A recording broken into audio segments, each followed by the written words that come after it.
So we're going to check that out here in a second. If I can get my card in. We'll see how that goes. Leave card inserted. It's inserted. Come on, come on, come on. I got stuff I want to do. There we go.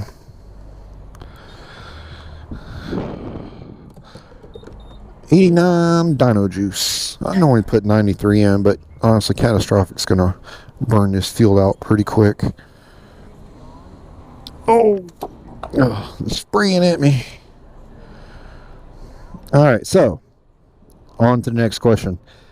Joining clubs and organizations, even though a lot of organizations support good causes, like the Forgotten Angels, and that was me putting that in, sorry guys, or raise awareness. A common stereotype of bikers is that they wear cuts that represent the club that is are gang members and troublemakers. How to get past the misconception and unwanted attention.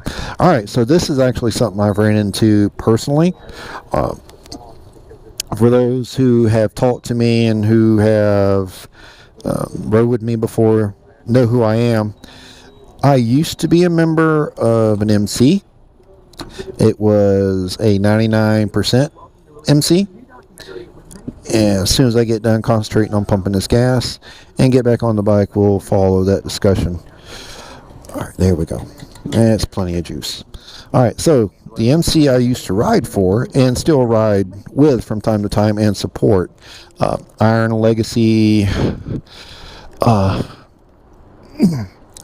Motorcycle Club, or MC, which, as I said, is a 99% club. And what they do is they support through Dream Ride, fund Special Olympics. I used the wrong key. Let's try another key. And that's the wrong key. Let's try this again.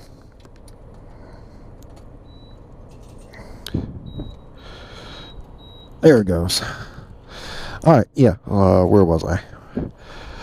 Iron Legacy Motorcycle Club, Dream Ride, where they help fund Special Olympics. And I've little off topic here, I've heard comments, discussions, I've seen videos where they put a negative light on Iron Legacy as a club. And I'm no longer riding with Iron Legacy as a patched member. But that's not because of anything Iron Legacy did. Iron Legacy and wearing their patch was not a negative light on me. I stepped away because I was no longer able to be the brother that I made a pledge to be. And knowing that I couldn't stay in the club in my position, knowing I wasn't putting in 100% effort for them. My brothers and my chapter needed me to be more focused and dedicated than I could afford to be at the time. So I had to step away. And I've talked with some actually club members that I am very fond of. I stay in communication with them almost on a daily basis. And they're down in the Tifton chapter, which everyone knows by now. Harley Davidson in Tifton is my favorite dealership. That's where all my bikes, that's where my Harleys go to get serviced. And that's where I like to go do bike nights. That's where I like to go shopping for bike stuff, is down in Tifton. Now, Tramp and Pins, the P and VP of that chapter, I stay in constant communication with them, checking in on them, make sure everything's going okay, make sure all the brothers are doing okay. And there's a couple more in there that I really have passion for, as far as making sure they're good, right? How do you know if this thing's got a blinker on? I'll probably cover it up with a camera mount.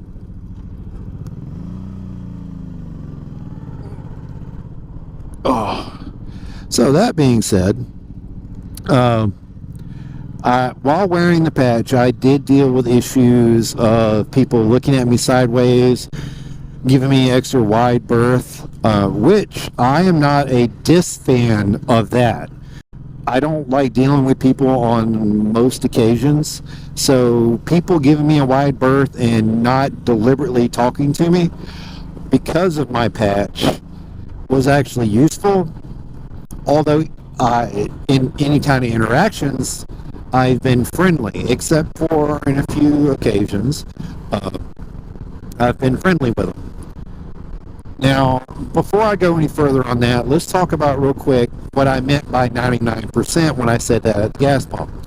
99% is a term that came up back in the early days of bikers, where the majority of bikers, the 99%, said, we are the 99%. Only 1% of bikers are troublemakers, or unlawful, or criminals. We, as the 99%, aren't them. Please do not associate us with them. Now, okay, broad strokes, you're all riding bikes, you're all wearing patches. Your common everyday person is not going to know the difference between a 1% patch or a 99% patch. They're not going to know the difference between a top rocker, bottom rocker, your center patch. They don't know the difference. They don't know what a 3-piece patch is versus a regular riding club patch, a single piece. They don't know. So what you're dealing with that is your own personal aura. All right. So when you walk into a gas station, you're wearing your cut, you're looking pretty badass, right? Are you being friendly? Do you have a cheerful look on your face? When people look at you, do they feel like you're ready to stab them at any given moment, or you're about to rob the place? Or do they feel like, okay, this guy's a biker, but he seems like he's not going to hurt anybody. He must be a pretty good guy. And that's all your aura. Now, of course, yes, in the MC life, you deal with people saying, oh, he's in a bike gang. I'm not going to call any names out or give any direct clues, but there's a person who used to be a significant other in my life who refers to the MC that I was in as a gang, and even shared some of the misconceptions with Catastrophic about us being in a gang, which completely was not the case. The only thing borderline illegal that we ever did with the MC, and then keep in mind I was an officer in my chapter, the most illegal thing we did was block traffic on group rides so that the pack could stay together. I never went out and robbed a liquor store.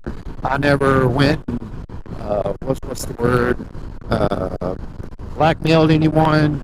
I didn't go make them feel like they had to pay me protection money or I was going to shut them down in some way or another.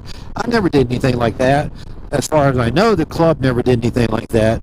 Now, of course, yes, they do say in a couple of the groups that, you know, these clubs misuse the money, what you give into charity isn't really going to charity. They're buying this, they're buying that, Okay, let me handle that real quick.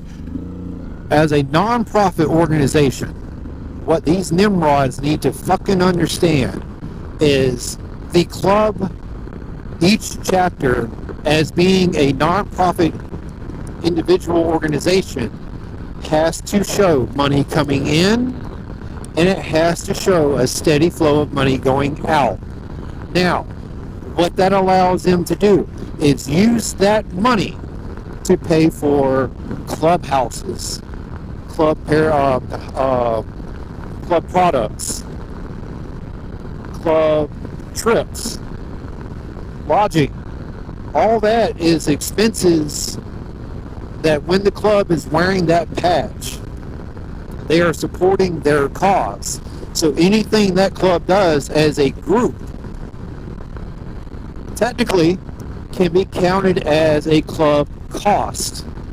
an expense that the club needs to pay for, so that the riders who are out riding for that chapter, for that event, for that cause, for that charity, won't have to come out of pocket just to be there, just to be able to be there and sleep that night at a hotel.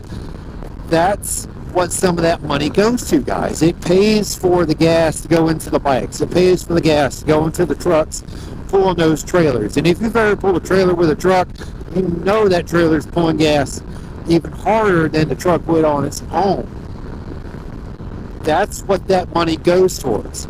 It pays for the overhead so the club can function. And then money is funneled to the charities. Now, how much? I don't know. I mean, take that back. I did know, because it was my job to manage the finances. So I greenlighted when my chapter brothers said, okay, we're going to Louisville, Kentucky. And we're going to be there for 2 nights partying with the club. We're doing a ride on this day. What can we do? All right, no problem, guys. Hotel's covered. Take the card, pay for your hotel, bring me back the receipt. Done. Need gas in the bikes on the way up there? Need gas in the tail vehicle with the trailer? Done. Chapter's paying for it. Why? Because that's what it's supposed to do. Now, I'm going to back off that horse a little bit and deal with the question at hand. And again, the question was hand, how do you deal with that stigma? You got to be positive. You got to show yourself in the light you want to be seen in. If you want to look like an unapproachable, gruff, I'm about to rob you or kill you biker, then okay. Yeah, see, the bike shifted down perfectly that time. It was my fault before. And understand that people are going to have the misconception of you being a biker versus being a MC member versus being a gang member. Yes, there are that 1% out there who give us all a bad name. But it's all, you're going to run into people no matter what you do, no matter what you support. You're going to run into the people that think you're bad because you support this group, or you're associated with bikers, so you're automatically bad. All bikers want is beers and boobies. I mean, don't get me wrong, I like my beer and I love my boobies, but I don't go out seeking that all the time. When it's there, it's there. When it's not, it's not. I ain't that worried about it. Now, if a pair of boobies pops up, oh, boobies. Oh, look, boobies. Ha ha. And then that's that. But that's in any party lifestyle. I mean, look at a college party. Whoa, what the hell was that? Look at a college party. How many of those girls get naked? Right? Look at car meets and stuff like that. Girls are out there half naked, walking around looking at cars, posing on cars. At NASCAR events, sporting events, you always have those ladies that will portray themselves in the light that they want to be portrayed in. And that's that. You're going to have the same thing, male and female, same kind of people who are going to portray what they want to portray, and that's nothing you can do about that. They're going to shine a negative light on that group because of how they act, and it's up to the individual to treat each other individual as they deserve. That's just like trans and gays, different races, and people who eat pineapple on your pizza. It's all in the same category, right? It's all a matter of that person's view of you and you not letting that bother you. I love pineapple on my pepperoni pizza. That's what I order all the time. I get my own because I'm the only one in the household that likes it. Do I care? Nope. Do I see people on Facebook and all these other social medias talking bad about pineapple on pizza? Yeah, I see it all the time. Don't care. I'm getting pineapple on my pizza. And I'm saying that to say this.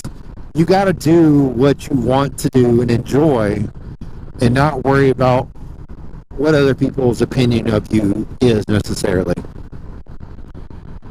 And I think that's it. I'm going to pull over right here and double check this list. I'll tell you what, these brakes are good when you get on them. Catastrophic. This bike's running good, buddy. You shouldn't complain at all. Ooh, and I forgot to set your ticker. I'm sorry. That's all right. Too late. Fix it now. Yeah, the last question. Was that the last question? We're about to find out, guys. Sit tight, sit tight, sit tight, sit tight.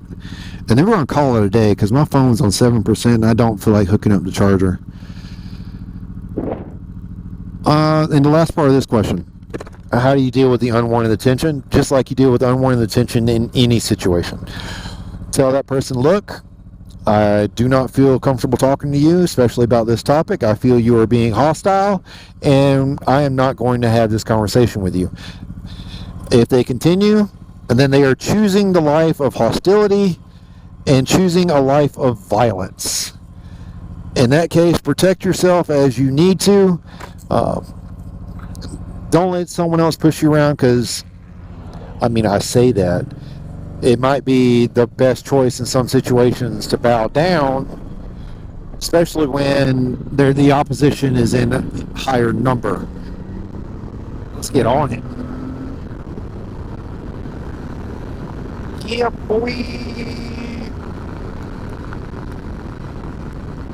I'll tell you what, this 1100 Shadow, a girl's bike, has no problem jumping up to 70, 80 miles an hour. I'm not even in, there we go, 5th gear now. Had to pop up 2 more gears. So, if you don't like how someone's talking to you about something you enjoy, then don't talk to them. Dismiss them from the conversation. If they refuse to be dismissed, well, at that point, you're no longer having a conversation. You're now dealing with a Karen, if you will, and deal with that as you see fit. That being said, that's going to end this 5 minutes of your time, expand it up to however long this is, because I wanted all these questions in one video for Sancho, and I hope, Sancho, that this helps you solidify your decision on becoming a motorcycle enthusiast and rider. You see me on a regular basis, always on my bike. I love getting out here and making videos. I enjoyed the fact I was able to get out and make a video today on the Shadow, pump, pump, as I tap the gas tank. Get out there, pick the bike you want, the bike that gets you happy, the one that when you look at it, you know what?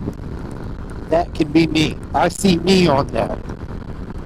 Get that bike. Ride it. And if anyone says you need to switch up, well, tell them, all right, make my payments for me. And I guarantee you start telling them bitches to make your payments, they're going to shut the fuck up. Because you're paying for your own bike, you're doing what you want to do with it. Fuck that motherfucker and anyone else that tells you shouldn't be doing it. That being said, adventurers, go out and have your own adventure, start your own adventures. Go out and have a campaign of it, guys. That's what I'm doing. That's what I enjoy doing. Live your life and have fun. All right, go.